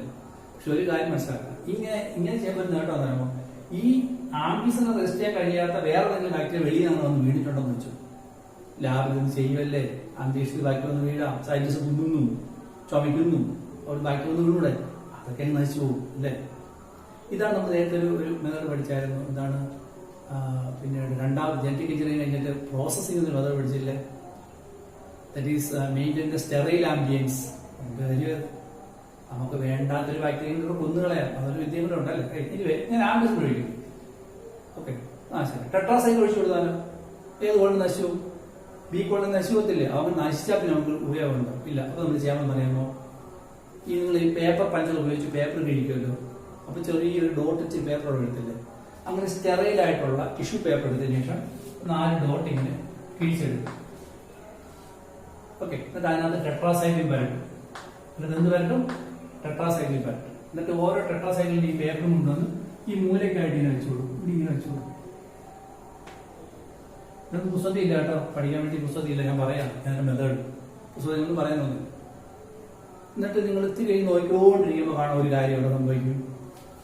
ഇവിടെ ഒരു മാറ്റമില്ല, ഇവിടെ ഒരു മാറ്റമില്ല, ഇവിടെ ഒരു മാറ്റമില്ല. ഇവിടാണ് പതുക്കെ എന്ത് നടക്കുന്നു? ബാക്കികൾ നശിച്ചു തുടങ്ങുന്നു അല്ലേ? ആ കോളനി ഇങ്ങനെ ചെറുതായിരുന്നു കാണാം. അപ്പൊ നിങ്ങൾക്ക് ഒരു കാര്യം മനസ്സിലായി, ഇത് ആരാണ്? ഈ കോളനിയാണ് എന്ത്? റീകോമിനന്റ് അഥവാ ട്രാൻസ്ഫോമന്റ്. നശിച്ചു തുടങ്ങിയാലുള്ളൂ. 75 കോടിയില്ലേ? 5 കോടി നശിച്ചു. ബാക്കി എത്ര കോടിയുണ്ട്? 70 കോടിയുണ്ട്. നിങ്ങൾ ഇത്രയും സെപ്പറേറ്റ് ചെയ്തെടുക്കും, കൊണ്ടുവന്ന് പുതിയൊരു പാത്രത്തിലേക്ക് ഇടും. കിട്ടിയില്ലേ? So we got recom bacteria from non recombinant. അതാണ് ഞാൻ എഴുതിയത്. We have to separate recombinant from non recombinant അഥവാ separate transformant from non transformant. ഇത് എങ്ങനെ പോസിബിൾ ആയി? നമ്മുടെ ആദ്യമേ ഇതുള്ളത് കൊണ്ടല്ലേ? അതിനെ വിളിക്കുന്നവരാണ് സെലക്ടബിൾ മാർക്കർ. കേട്ടോ, സെലക്ട് ചെയ്യാനുള്ള അടയാളം. There are certain special character in the plasmid which help for the separation of recombinant from non-recombinant or transformant from non-transformant. Usually, antibiotic resistance is taken as a selectable marker. Usually, antibiotic resistance in the plasmid is taken as a selectable marker. അപ്പോൾ നിങ്ങൾക്ക് സംശയം വരും, അങ്ങനെയാണെങ്കിൽ antibiotic resistance ഇവിടെ ഒന്നുമില്ല, ഒരിക്കലും വരില്ല. Antibiotic resistance ഉണ്ടെങ്കിൽ ഇവിടെ പ്ലാസ്മിഡേ വരത്തുള്ളൂ. So we can take antibiotic resistance as selectable marker usually. ഏതൊക്കെയാണ് നോക്കിയാൽ ടെട്രാസൈക്ലിൻ, ആംബിസിലിൻ, കാനിയാമൈസിൻ, ക്ലോറാഫെനിക്കോൾ തുടങ്ങി ആന്റിബയോട്ടിക് റെസിസ്റ്റൻസ് എല്ലാം തന്നെ നമ്മൾ ഇതിനു വേണ്ടി എടുക്കുന്നുണ്ട്, സെലക്ടബിൾ മാർക്കർ ആയിട്ട് എടുക്കുന്നു. മനസ്സിലായോ? This is the selectable marker. എത്രാമത്തെ ക്യാരക്ടറാണിത്? 3ാമത്തെ ഫീച്ചറാണ്, അല്ലെങ്കിൽ ഐഡിയൽ ക്യാരക്ടർ ഓഫ് എ വെക്ടറാണ് ഇത് സെലക്ടബിൾ മാർക്കർ. മനസ്സിലായല്ലോ? ഇത് വളരെ ഭംഗിയായിട്ട് പഠിച്ചോ. മനസ്സിലായില്ലെങ്കിൽ ഞാൻ ഡിസ്കഷൻ തന്നെ വീണ്ടും പറഞ്ഞുതരാം, സംശയങ്ങൾ ചോദിച്ചോ. ഇത് 4ാമതൊരെണ്ണം കൂടി ഉണ്ട്. ക്ലോണിംഗ് സൈറ്റ് ഉണ്ടായിരുന്നു കേട്ടോ. ക്ലോണിംഗ് സൈറ്റ് ഉണ്ടായിരുന്നു. ഞാൻ ഇവിടെ പ്ലാസ്മ എടുത്തപ്പോ ഇവിടെ ഇക്കോആർമേഷൻ ഇവിടെ മുറിഞ്ഞു. ഇക്കോആർമേഷൻ ഇവിടെ മുറിയണ്ടേ? നല്ല ഒട്ടിക്കാനും പോകും. ഇക്കോആർമേഷൻ ഇതിനകത്ത് മുറിയുന്നില്ലേ പിന്നെ പറഞ്ഞ കാര്യമില്ല. ഏത് എൻസൈം ഒഴിച്ചാണോ DNA മുറിച്ചെടുത്തത്, 4 ജീനെ മുറിച്ചെടുത്തത്, അതേ എൻസൈം ഒഴിച്ചു കഴിഞ്ഞാൽ ഇവിടെ കട്ട് ചെയ്യുകയും അവിടെ ഒരു ക്ലോണിംഗ് നടത്താനുള്ള സൈറ്റ് അതിൽ ഉണ്ടായിരിക്കുകയും വേണം. ലേബിൽ ഒട്ടിക്കാൻ പോകും. ഓക്കെ, ഇവിടെ ഇക്കോആർമേഷൻ മുറിച്ചപ്പോൾ GATTC ഉണ്ടായതുകൊണ്ട് അവിടെ മുറിഞ്ഞു. അപ്പൊ GATS ഇതിനുള്ളവരാണ് അടുത്തുള്ള അല്ലെ. ഇപ്പൊ നമ്മളൊരു ഐഡിയൽ വെക്ടറായിട്ട് എടുക്കുമ്പോൾ അതിനകത്ത് എന്തുണ്ടായിരിക്കണം, നമ്മൾ ഒഴിച്ച് മുറിക്കുന്ന അതേ എൻസൈം ഇവിടെയും കട്ട് ചെയ്യണം അല്ലെ. അതിൽ ക്ലോണിംഗ് സൈറ്റ് ഉണ്ടായിരിക്കണം. പക്ഷെ ക്ലോണിംഗ് സൈറ്റ് ഉണ്ടായിരിക്കുമ്പോൾ പ്രത്യേകം ഒരു പ്ലാസ്മ എടുത്തു, ഈ കോർണർ ഒഴിച്ചു, ഇവിടെ പറഞ്ഞു ഇവിടെ പറഞ്ഞു ഇവിടെ പറഞ്ഞു ഇവിടെ പറഞ്ഞു, ഇങ്ങനെ പോയാൽ കാണില്ല അല്ലെ. പിന്നെ എത്ര പാടുള്ളൂ, ക്ലോണിംഗ് സൈറ്റ് ഉണ്ടായിരിക്കണം. അത് ഫ്യൂ, കുറച്ചേ കാണും. റോളി 1 ഒരെണ്ണം അല്ലെ, 1 അല്ലെങ്കിൽ 2. ഇപ്പൊ നോക്ക്, ഒരു ഇത് വേണം, പ്ലാസ്റ്റിക് വേണം. ഈ കഷ്ണം ഞാൻ തൊട്ടിക്കും എന്ന് പറഞ്ഞാൽ നിങ്ങൾ എത്ര മുറിക്കും, ഇവിടെ കുറച്ച് കഷ്ണം മാറ്റിയ ശേഷം ഇത് തൊട്ടിക്കും. അപ്പൊ 2 തന്നെ മുറിച്ചോളൂ. പകരം ഈ വളരെ ഇങ്ങനെ പല പീസായി മുറിച്ചതിന് ശേഷം വളരെ നോക്കില്ല. അപ്പൊ ക്ലോണിംഗ് സൈറ്റ് എത്ര പാടുള്ളൂ, 1 or 2 ഇത്ര പാടും അല്ലേ. ഒരു വള ഒരുപാട് മുറിഞ്ഞാൽ പിന്നെ വളമാക്കി എടുക്കാനൊക്കെ നോക്കില്ല. അപ്പം നമ്മൾ എൻസൈം പിടിച്ചാൽ 1 or 2 അടുത്തേ മുറിയാം. ഒരിടത്ത് മുറിഞ്ഞാൽ ഞാൻ അകർത്തി വെച്ച് തൊട്ടിക്കാം, 2 അടുത്ത് മുറിഞ്ഞാൽ കഷ്ണം മാറ്റി വെച്ച് തൊട്ടിക്കാം. സോ ഇതാണ് these are the ideal characters of vector. എന്തൊക്കെയാണ്? ഒന്ന്, maximum copy numberability, so that we can multiply a foreign DNA in limited time into maximum numbers. നമുക്ക് ആവശ്യമാണ്. 2, it must have original replication. ഒരു പ്ലാസ്മിഡ് റെപ്ലിക്കേഷൻ ഉണ്ടെങ്കിൽ അതില്ലാത്തൊരു foreign DNA ഒട്ടിക്കുമ്പോൾ പ്ലാസ്മിഡിന്റെ ഓറി ഉപയോഗിച്ച് ആ DNA multiply ചെയ്യുമ്പോൾ നമ്മുടെ ഫോറിൻ DNA മൾട്ടിപ്ലൈ ചെയ്യണം. 3, selectable marker ഉണ്ടായിരിക്കണം. It is a special site in the plasmid which is used for helping separation of recombinant from non-recombinant or transformant from non-transformant. Usually selectable marker is used as selectable marker. Also, I have said that usually what type of antidepressants are used?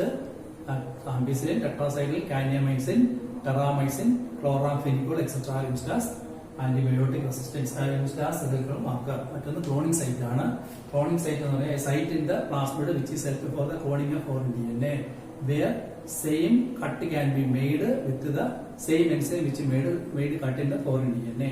Also the cloning site must be few, probably 1 or 2. Otherwise the process will become complicated. ഇങ്ങനെ എല്ലാം പുസ്തകത്തിൽ കൊടുത്തിട്ടുണ്ട്. ഇതെല്ലാം മനസ്സിലാക്കി വെച്ചിട്ട് പുസ്തകത്തിൽ ഭംഗിയായിട്ട് പഠിക്കാം. മനസ്സിലായല്ലോ. ഇനി അടുത്ത് നമുക്ക് പഠിക്കാം. അപ്പൊ നമ്മൾ ഒരു ക്ലോണിംഗ് വെക്ടറിന് ഉണ്ടായിരിക്കുന്ന ഗുണങ്ങളെ കുറിച്ചെല്ലാം പറഞ്ഞു അല്ലേ. പക്ഷേ ഒരു കുഴപ്പമെന്ന് വെച്ച് കഴിഞ്ഞാൽ എല്ലാ ഗുണങ്ങളും ഒത്തിണങ്ങിയ ഒരെണ്ണം ഭൂമിയിലില്ല അല്ലെ. ഇപ്പം എല്ലാ ഗുണങ്ങളും ഒത്തിണങ്ങിയ ഒരു വ്യക്തിയുണ്ട് ഭൂമിയിൽ ഇല്ല. ഏത് മനുഷ്യർക്കും ചില കുറവുകളും കുറ്റങ്ങളും കാണും. അപ്പൊ നമ്മൾ എന്ത് ചെയ്യുന്നത്, ഉള്ളതുകൊണ്ട് അഡ്ജസ്റ്റ് ചെയ്യും അല്ലേ. പക്ഷെ ശാസ്ത്രത്തിന് ഞങ്ങൾ അഡ്ജസ്റ്റ്മെന്റ് ഇല്ല. സയൻസിനെ സംബന്ധിച്ചോളം പെർഫെക്റ്റ് അല്ലെങ്കിൽ പെർഫെക്റ്റ് ആക്കുക. ഇപ്പം 3 ടയറുള്ള ഒരു കാർ വന്നിട്ട് കൊണ്ടുപോകുമ്പോൾ നിങ്ങൾ കൊണ്ടുപോകും. ഇല്ല, 4 ടയർ ഉണ്ടെങ്കിലേ കൊടുത്തുള്ളൂ. എന്തായാലും ഓടത്തുള്ളൂ. 3 ടയർ ഉണ്ടെങ്കിൽ ഓടിക്കാനൊക്കെ പോകും. അത് ഇങ്ങനെ പ്ലാളാന്നൊക്കെ പോകും. എന്നല്ല, പെർഫെക്റ്റ് ആക്കി. സയൻസ് അങ്ങനെയാണ്, വിട്ടുവീഴ്ചയ്ക്കില്ല. എല്ലാം പെർഫെക്റ്റ് ആയിരിക്കും. നമ്മൾ സ്പേസിലേക്ക് റോക്കറ്റ് ഇടുകയാണ്. നിങ്ങൾക്കറിയാം, അതിന്റെ ഒരു ഘട്ടം കത്തി കഴിഞ്ഞാൽ അടുത്ത ഘട്ടം കത്തുന്നതിനിടയ്ക്കുള്ള സമയം തന്നെ നിശ്ചിതമാണ്. ആ നിശ്ചിത സമയത്തിനുള്ളിൽ കത്തുന്നതിനകത്ത് 1 സെക്കൻഡ് വ്യത്യാസം വന്നാൽ പോലും ഈ മെഷീൻ തെറ്റിപ്പോകും. അത്ര അക്യുറേറ്റ് ആയിട്ട് വെക്കണമെന്നാണ്. അങ്ങനെയാണത്. അല്ലെങ്കിൽ അത് പൊട്ടിത്തെറിച്ചു പോകും. ബൂസ്റ്റർ റോക്കറ്റ് 2ാം ഘട്ടം കത്തുന്നത് 1ാം ഘട്ടം കത്തുന്ന സമയത്തുള്ള ഒരു ടൈം ഗ്യാപ്പ് ചിലപ്പോൾ 3 സെക്കൻഡാന്ന് വെച്ചാൽ 4 സെക്കൻഡ് ആയാൽ പോലും മിഷൻ തെറ്റിപ്പോകും. അപ്പൊ സയൻസ് വിട്ടുവീഴ്ചയില്ല. അപ്പം എന്താണ്, സയൻസ് നോക്കിയപ്പോൾ ഇതുപോലെ എല്ലാ കാര്യത്തിലുള്ള വെക്ടേഴ്സ് ഇല്ല. അപ്പൊ വെക്ടർ നമ്മൾ എടുക്കുന്നത് പ്ലാസ്മിഡ് ആണ്. പ്ലാസ്മിഡ് ബാക്ടീരിയ എന്നാണ് എടുക്കുന്നത്. അപ്പൊ എടുത്തു കഴിയുമ്പോഴത്തേക്ക് ചിലപ്പം ഓറിയുണ്ട്, ഓക്കെ, പക്ഷെ ക്ലോണിംഗ് സൈറ്റ് എല്ലായിടത്തും കാണത്തില്ല. ഇത് ക്ലോണിംഗ് സൈറ്റ് ഉണ്ട്, പക്ഷെ സെലക്ടർ മാർക്ക് കാണത്തില്ല. സെലക്ടർ മാർക്ക് ഉണ്ടെന്ന് വെച്ചോളൂ, പിന്നെ മാക്സിമം കോപ്പി നമ്പർ വിഭജിയില്ല. അപ്പൊ എല്ലാം ഒത്തിണങ്ങി വരുന്ന സംഭവമില്ല. മനസ്സിലായില്ലേ? അപ്പൊ എന്ത് ചെയ്തു, അങ്ങനെ ഉണ്ടാക്കാൻ ശ്രമിച്ചു. എന്ത് ചെയ്തു, അതായത് ഒരു ഈക്കോടെ ബാക്ടീരിയ എടുത്തു, അതിന്റെ ഒരു പ്ലാസ്മിഡ് പുറത്തെടുത്തു. എന്നിട്ട് അതിനകത്ത് മോഡിഫിക്കേഷൻസ് വരുത്തി. ചില ഭാഗങ്ങൾ മുറിച്ച് കളഞ്ഞു, ചിലത് ഒട്ടിച്ചേർത്തു. അങ്ങനെ ഒട്ടിച്ചൊട്ടിച്ച് എങ്ങനെ 2 സയൻസ് പേര് Oliver and Rodrigues. Bolivar and Rodrigues എന്ന് പറയുന്നത് പഠിക്കാനില്ല. ബൊളിവർ ആൻഡ് റോട്രിക്സ് എന്ന സയന്റിസ്റ്റുകൾ ഇവർ ഈ പ്ലാസ്മിഡിനെ എടുത്തിട്ട് അതിനകത്ത് വേണ്ടുന്ന മാറ്റങ്ങളെല്ലാം വരുത്തി മോഡിഫൈ ചെയ്ത് എത്ര തവണ അവര് ഒരു മാറ്റം വരുത്തി പരിശോധിച്ച് നോക്കി, ശരിയായില്ല. വേറെ ഭാഗം ഒട്ടിച്ചു, പരിശോധിച്ച് ശരിയായില്ല. അങ്ങനെ അവർ 322 തവണ ഇതിനകത്ത് മാറ്റങ്ങൾ വരുത്തി. അങ്ങനെ അവർ 322 തവണ ഒരു പ്ലാസ്മിഡിനെ റെഡിയാക്കി എടുത്തു. അതിനെ വിളിച്ച പേരാണ് PBr322. ഇതാണ് പ്ലാസ്മിഡിന്റെ പേര്.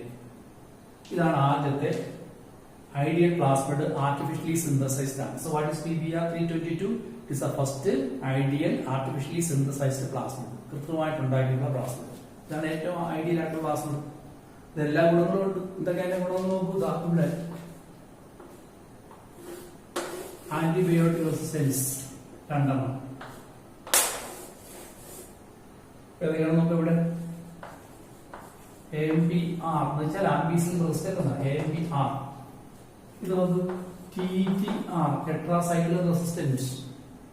ആംബിസിലിൻ റെസിസ്റ്റന്റ്, ടെട്രാസൈക്ലിൻ റെസിസ്റ്റന്റ് രണ്ടും ഉണ്ട്. എല്ലാം ഉണ്ടല്ലോ. ഇനി ഒരു എൻസൈമിന് ഒരു സൈറ്റേ ഉള്ളൂ. ഒന്നിൽ കൂടെ സൈറ്റ് കട്ട് ചെയ്തില്ല. ഒരു എൻസൈമിനകത്ത് ഒരു സൈറ്റേ ഉള്ളൂ. Okay, ICOR1. ICOR1 ഇവിടെ കട്ട് ചെയ്യും. കുറെ എൻസൈമിന്റെ പേരുകൾ പഠിക്കാം.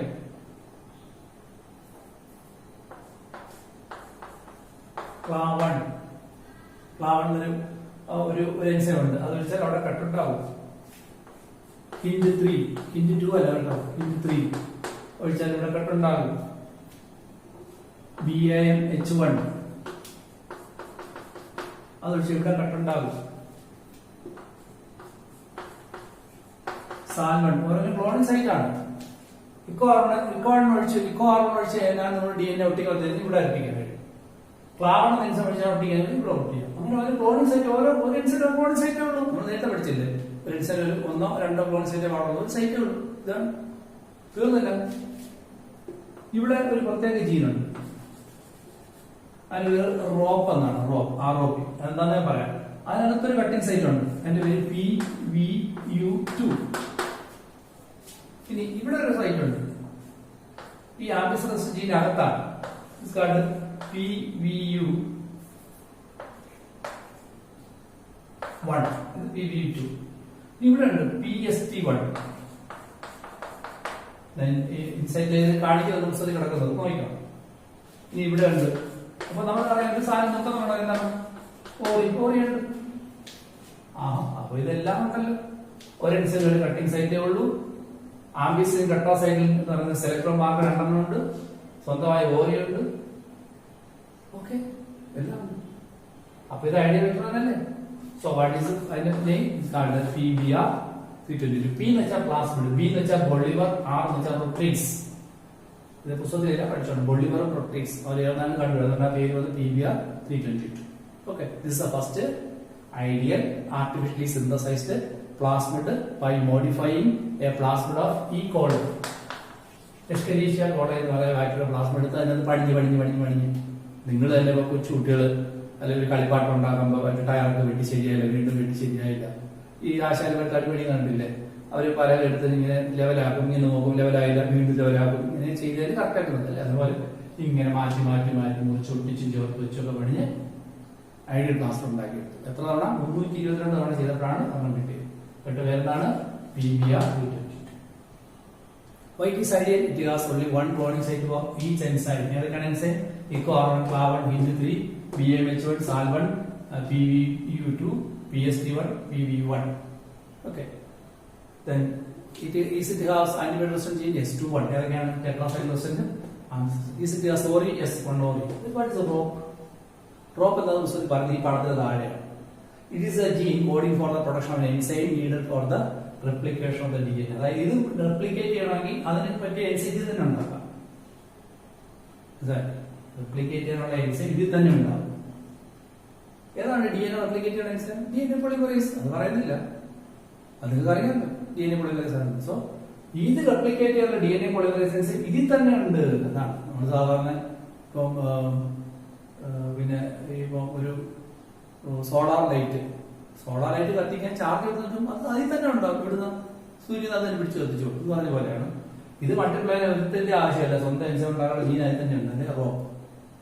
ഇനി ഇതിന് എൻട്രൻസ് പോയിന്റ് എന്താണെന്ന് അറിയാമോ? നിങ്ങൾ ഒരിക്കലും പരീക്ഷയ്ക്ക് ഈ പടം തരും, എന്നിട്ട് ചോദിക്കും ഇതിന്റെ പേരെന്ത്, ഇതിന്റെ പ്രത്യേകത എന്താണ്?